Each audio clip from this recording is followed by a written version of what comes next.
Inigo Lopez de Loya was born in a small town called Aspitia at the castle of Loyola in Spain.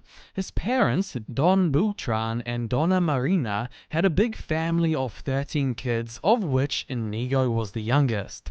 Sadly, his mother Donna soon died after his birth, and a young Inigo was put in the care of Maria de Garden, the local blacksmith's wife, who brought him up. As young Inigo grew up, he developed a strong interest in military exercises and was driven by a desire for fame. He read stories of hero knights who conquered the enemies and received wealth and women. At just 17 years old, he joined the army, and at least according to one writer, he was a fancy dresser, an expert dancer, a womanizer, sensitive to insult, and a rough, punkish swordsman who used his privileged status to escape prosecution for violent crimes committed with his priest brother at carnival time. 1 year after joining the army, he took up arms for military leader Antonio Manrique. Inigo was good at what he did and what he had dreamed to be all his life, so much so that he earned himself the title Servant of the Court. He participated in many battles over 12 years, but in May 1521, at the Battle of Pamplona, this would be his last. He was severely injured when in battle. A cannonball ricketed off a nearby wall and shattered his right leg. Straight away, he underwent harsh and multiple surgeries to repair his leg, with his bones set and re-broken. After the operations, his right leg was left shorter than his left leg, resulting in a limp he would have for the rest of his life. This time was rough on Ignatius's body, but it transformed his spiritual life. He had no books on knights or romances to read during this time, so he moved his attention to religious texts on the life of Jesus and on the lives of the saints.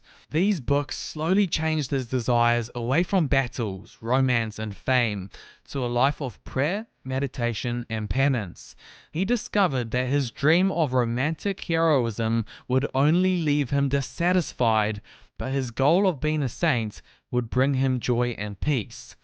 Once recovered from his harsh operations, he decided to change his entire life. He examined his past sins, confessed, gave away his opulent clothes to the poor he met, exchanged it for a garment of sackcloth, then he hung his sword and dagger at the Virgin's altar. He changed his way of life completely. He lived in a town called Montserrat for about a year, begging for his keep.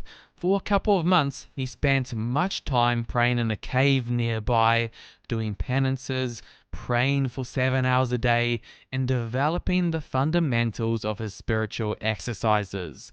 He then spent a number of years studying and growing his understanding in the faith. He went to the University of Paris, where he gained his magisterium at the age of 43, and it was here where Ignatius made two very important friendships: Francis Xavier and Peter Faber, two Portuguese students who would later become his close associates in helping him form the Jesuit order.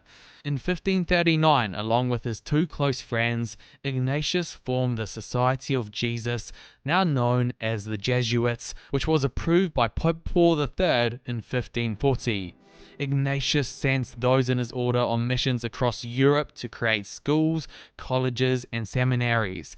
He wrote in a letter to Francis Xavier a Latin phrase, "Et inflammit omnia," meaning "go set the world on fire," and they did this with the growth of their order.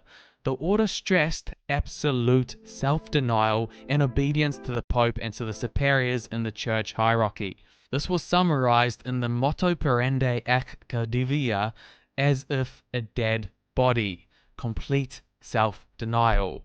On the 31st of July 1556, Ignatius of Loyola's life on earth came to an end, probably a result of the Roman fever, but we are not certain on that. A man who originally wanted to follow his own desires for fame, for war, for fortune, for power, but in the end dedicated his life to God's, not his own, will.